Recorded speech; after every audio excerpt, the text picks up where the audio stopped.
Now, we're going to talk about something that some people, I guess, don't really know what it is, so we'll go from first principles. But unitary authority, it's become a thing, hasn't it? So, first of all, what is a unitary authority? Right. The government want to move away from two-tier system, which is what we have in Hertfordshire. So we have a Herts County Council based in Hertford, which is actually going to move to Stevenage, but they look after the strategic things. I didn't know that. They're moving to Stevenage. Okay. They look after the strategic things like roads. Right.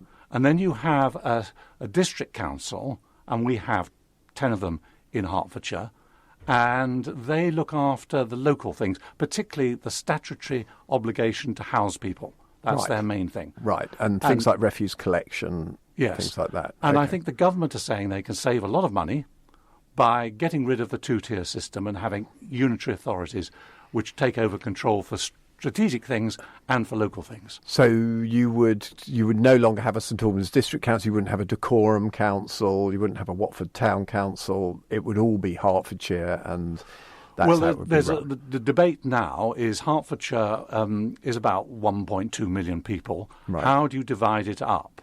Because it's too big for one unitary authority. So the people at County Hall and the leader of the council, Richard Roberts, would like it to be one, but I think 9 other of the city and district councils wrote saying we don't want that. Yeah, but is 1.2 million too many? I mean, you think of big cities and so on have essentially a unitary authority, don't they, or do they? Well, it's a problem because the government, under Angela Rayner, who's driving this, are talking about more devolution. But paradoxically, if you have one large, big unitary authority, where is local democracy in that? So it is quite controversial and quite tricky. At the moment, the bets are on probably for 2 or 3 unitary authorities within Hertfordshire. The minimum number that the government said, you must have a population of over 500,000 to have a unitary authority. Right. Okay, so we could manage 2, but probably not 3 on that rule. Right. Okay. I think that's right, yes. Right. So that would mean then that perhaps all decisions about, say, St Albans or Harpenden would be made in Stevenage. Is that how it's... Well, it varies how they divide it up. But the concerns, obviously, will be losing our city and district council. And for St Albans, that has an issue with regards to all our heritage and assets. What's going to happen to the assets which are now managed by the city and district council? And will we have a replacement? For example, Harpenden has a town council, and there are parish councils around in the district. But there's nothing in St Albans because we've always had the district council that kind of looked after that. That's right. Okay. A lot of the centre of St Albans is what's called unparished. Right. So what sort of democracy will we have? Will we have something like, well, we could call it a city council, but it would be like a town council or a parish. Will that happen? What's going to happen?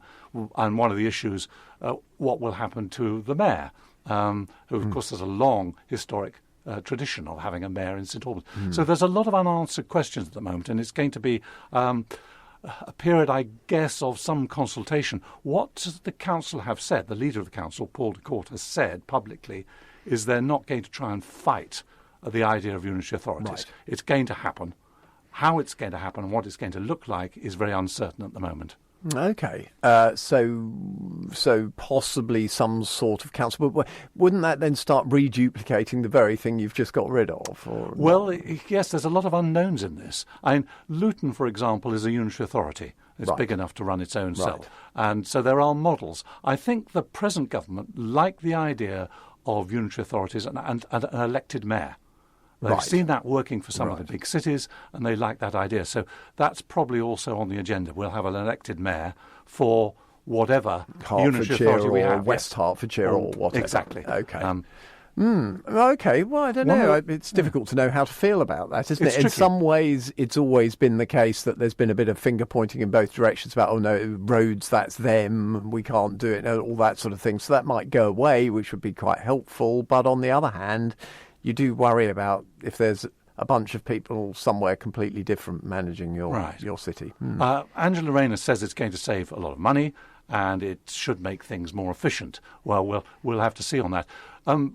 This is where Radio Mix, I think, comes in. Radio Mix, Nick, I think it would be very good if Radio Mix 92.6 actually organised a debate on this, or perhaps more a question We'd be and very answer. happy to. A question and answer session, because I think a lot of people out there will be confused and will not understand, and there'll be quite a few questions about how things are going to happen. So can we see that down the line? Yeah, I think so. We'll try and do that maybe before the summer. Hey, Tim, we'll get a debate together. I think that would be very interesting, and perhaps it will inform decisions too, which is really what debates ought to do, didn't they? Rather than just be a talking shop. Yes, absolutely. Why not? Now we're going to talk in a few minutes about some good news on heritage plaques, but also the plans for Verulaium Lakes, which have been scaled back a bit. Our guest is Tim Boatswain. Tim is president of St Albans Civic Society. Now, Verulaium Lakes, the whole thing has gone on forever, hasn't it? The whole kind of smelly lakes and polluted and killing the birds, and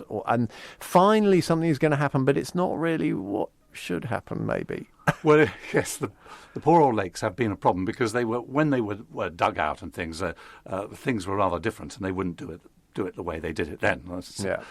You wouldn't start from here, as they say. Exactly, the old mantra. So there was originally going to be a big plan with the Environmental Agency, which was going to cost an arm and a leg, and that's really been dropped.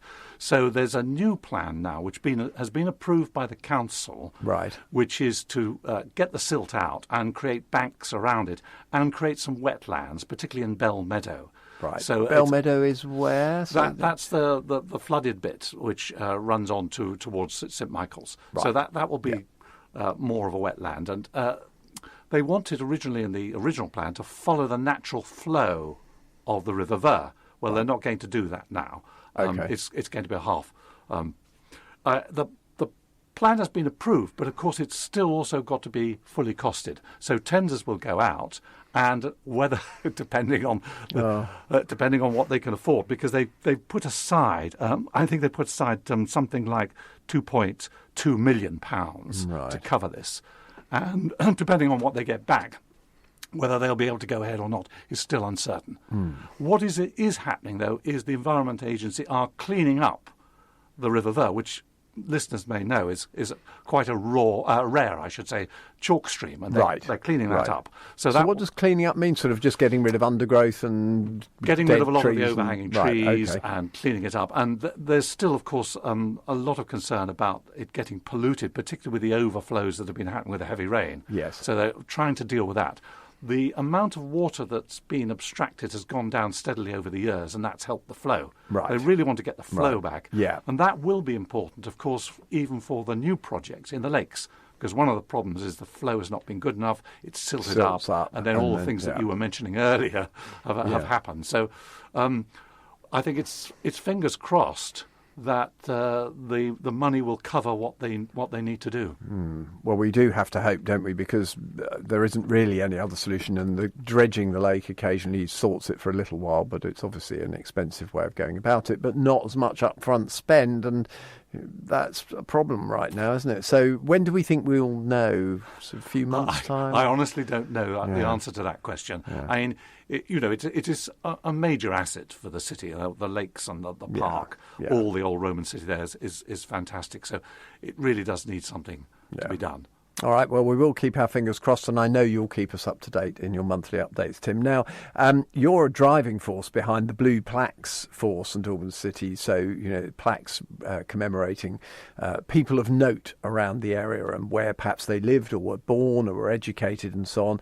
And there's a new plaque scheme, isn't there, coming out of Sarhas? Tell us about that. Yes, well, let me just give a plug for the blue plaques, which commemorate significant people of St Albans. We've done a leaflet now which takes you round on a trail. So do pop into the museum or the cathedral, pick up your leaflet, and we made one serious mistake actually with it. And the mistake is that we did not put the local hostelries next door to the plaques. But anybody who knows St Albans knows that we've got plenty of those. So going back to your question, yes, the St Albans Hertfordshire Architectural and Archaeological Society, Sarhas or Arch, whatever you want for short, they're going to do some different plaques from the blue plaques. They will be blue, but they're not about people. They're going to do plaques to put them on buildings which have some significant history. Right.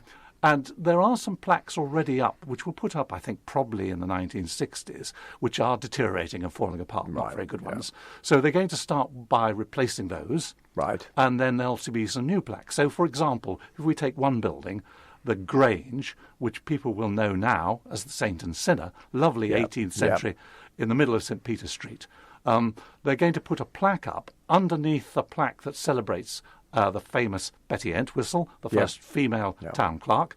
They're going to put a plaque under explaining the history of the building. Yeah, that's brilliant. Which is good. The other thing they're going to do, which is a sort of more a temporary thing, they're taking as a trial George Street, and they're going to put in the windows of the retailers and the hospitality plaques there. It won't be really plaques, but something they can stick on the window which will tell you the history of the building. So as you walk down, which is, I think, a really nice idea, because it's incredibly historic. Many people won't know that George Street and Fishbowl Street was the main route going north out of St Albans. It's astonishing to think. It's amazing to think of that. Carriages going down there. We worry there. About school coaches going down there now, right? That's right. In the 17th century, it was all carriages. And, of course, there were loads of inns to provide hospitality, because St Albans was the first stop out of London. Yes. As you went north, you go out of London, you'd stop at St Albans, and you'd enjoy the wonderful beer and the hospitality and the entertainment. Nothing's changed. Exactly so. First stop out of London on the fast trains. and yes, not a short stagger to the pubs too. So those plaques will start going up, and presumably in George Street they'll be amongst the first, because they're relatively easy to do in the windows. So it'll be lovely to see those and learn about the buildings. Well, Tim, thank you so much for giving us an update on everything that's happening around the city. Tim Boatswain is president of St Albans Civic Society. Tim will be back with us next month. A pleasure as always, Nick.